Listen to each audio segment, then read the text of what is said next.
know some good people far in the country who will take care of her. So this kind gentleman got the carriage ready and drove Eliza and her boy a long, long way through the dark night to a cottage far in the country. There he left her with a good man and his wife, who promised to be kind to her and help her to go to Canada. He gave some money to the good man too and told him to use it for Eliza. Chapter 6, Uncle Tom says goodbye. The day after the hunt for Eliza was a very sad one in Uncle Tom's cabin. It was the day on which Haley was going to take Uncle Tom away. Aunt Chloe had been up very early.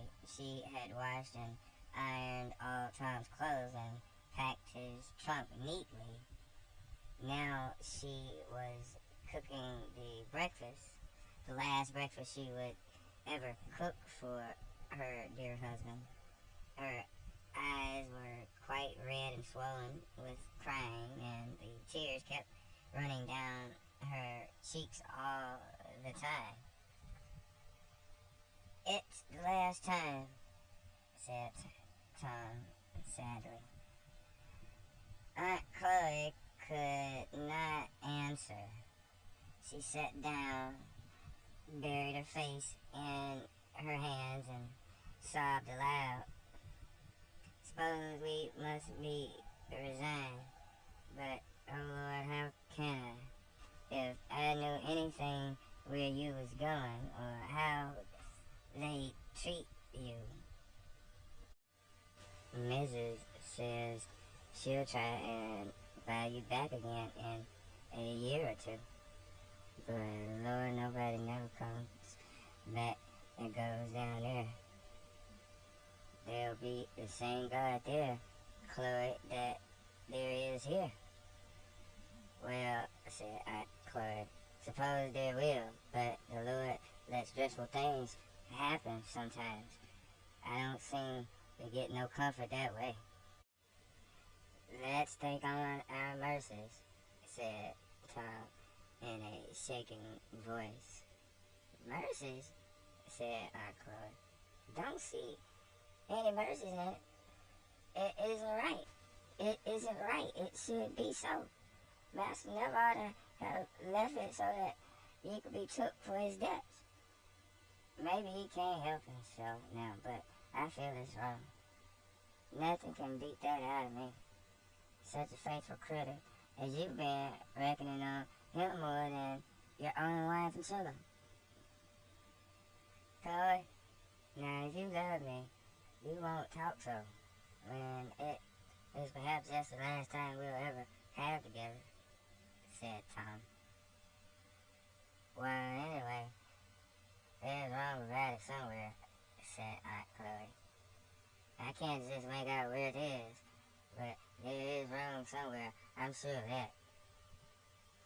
Neither Tom nor Chloe could eat any breakfast.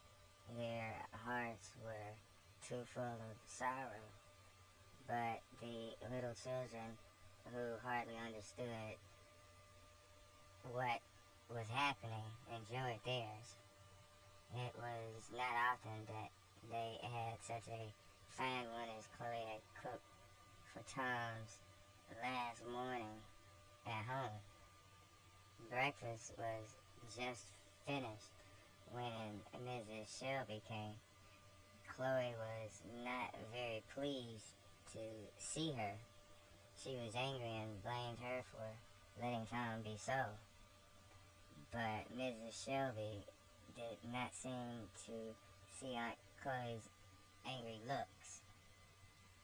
"Tom," she said, turning to him, "I come to see..."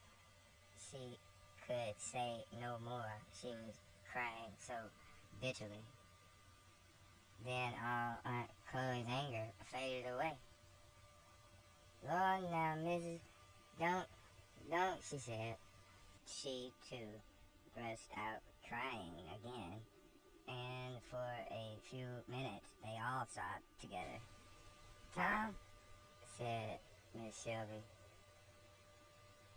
at last, "I can't do anything for you now, but I promise you most solemnly to save as much money as I can, and as soon as I have enough, I will buy you back again."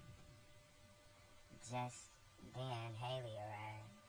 Tom said a last sad goodbye to his wife and children and got into the cart which Haley had brought with him. As soon as Tom was seated in the cart, Haley took a heavy chain and fastened it around his ankles. Poor Tom had done nothing wrong, yet he was treated worse than a thief just because he was a slave. "You don't need to do that," said Miss Shelby. "Tom won't run away." "Don't know so much about that, ma'am. I've lost one already. I can't afford to run any more risks," replied Haley. "Please give my love to Master George," said Tom, looking around sadly. "Tell him how sorry I am he is not at home to say goodbye." Master George was Mr. and Mrs. Shelby's son. He was very fond of Tom and was teaching him to write. He often used to come and have tea in Uncle Tom's little cottage. Aunt Chloe used to make her very nicest cakes when Master George came to tea, but he was not at home now and did not know that Tom had been sold. Haley whipped up the horse, and with the last sad look at the old place, Tom was whirled away to a town called Washington. Chapter 7. Uncle Tom Meets Eva. Haley stayed in Washington several days. He went to market each day and bought more slaves. He put heavy chains on their hands and feet and sent them to prison along with Tom. When he had bought all the slaves he wanted and was ready to go, he drove them before him like a herd of cattle onto a boat which was going south. It was a beautiful boat.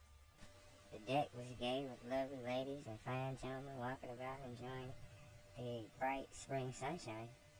Down the lower deck in the dark among the luggage were crowded Tom and the other poor slaves. Some of the ladies and gentlemen on board were very sorry for the poor niggers and pitied them. Others never thought about them at all, or if they did, thought it was quite just and proper that they should be treated badly. They are only slaves, they said. Among the passengers was a pretty little girl about 6 years old. She had beautiful golden hair and big blue eyes. She ran about here and there and everywhere, dancing and laughing like a little fairy.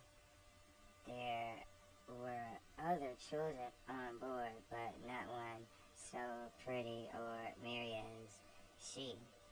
She was always dressed in white, and Tom thought she looked like a little angel as she danced and ran about. Often and often she would come and walk sadly around a place where